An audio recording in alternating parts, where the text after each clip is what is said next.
I am proud that she will be our next Secretary of State. She's an American of tremendous stature, who knows many of the world's leaders, and who will clearly have the ability to advance our interests around the world.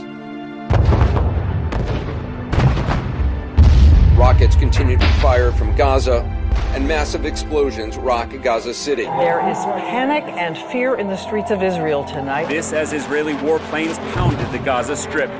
When the fighting broke out between the Israelis and the Palestinians in Gaza in 2012, we were very concerned. He dispatched Secretary of State Hillary Clinton to the Middle East. She got on a plane with a small group of people, no press, flew through the night. After intense shuttle diplomacy with Israel, the Palestinian Authority, Egypt, she did it. A ceasefire. The secretary really had steel in her spine and stood up, and the conflict stopped and a wider war was averted. I truly believe that when she sprinted to the region, it was her presence with the Israelis and the Egyptians which I believe brought this ceasefire to fruition. I think one of the strengths that Secretary Clinton demonstrated always in her actions was that resolve, that firmness in decision-making, that clarity of the direction in which she wanted to go.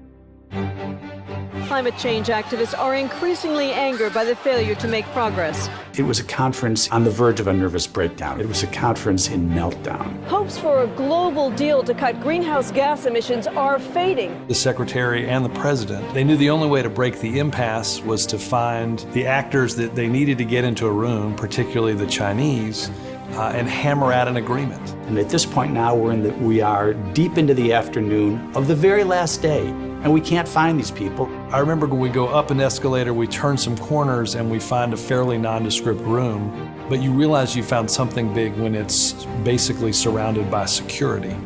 When we actually got there, it was very chaotic. My guys get in just like your guys got in. This is a joint meeting. My guys get in or we're leaving the meeting. Did the president and the secretary crash the meeting? Did they push their way in? Yeah, it was the only way to get real progress on climate change. A nuclear bomb. UN atomic inspectors say Iran now has enough enriched uranium to make one. Nuclear Iran, of course, is nearly unthinkable. Iranian President Mahmoud Ahmadinejad was defiant. Secretary Clinton went up to the Hill and testified to Congress. Iran has left the international community little choice but to impose greater costs and pressure in the face of its provocative steps. If you use the combination of the soft power of diplomacy with the hard power of the threat of the use of force or even use of force and sanctions, then that is smart power. But without the international community also having tough sanctions against Iran, there was no chance that Iran would come to the table. So she had to go around the world, twisting arms, getting every major economy on planet Earth on board. Russia, along with China, is expected to back the sanctions. Well, the agreement that was reached last year to prevent Iran from developing a nuclear weapon wouldn't have happened without the leverage that Hillary Clinton had so systematically built up during her tenure as Secretary of State.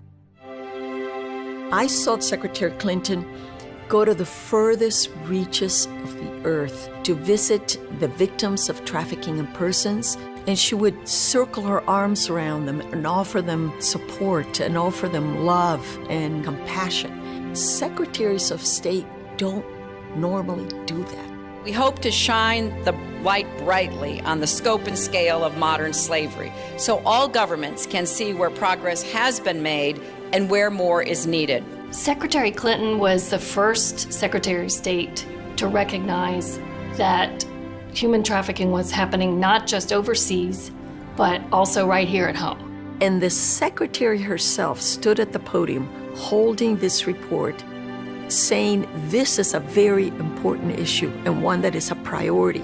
Not only is she compassionate, but she's extremely hard and firm when it's time to reach the decision. Hillary Clinton has the experience, has the understanding, most importantly, has the toughness necessary to make the kinds of decisions that this country needs to make if we're going to be a world leader.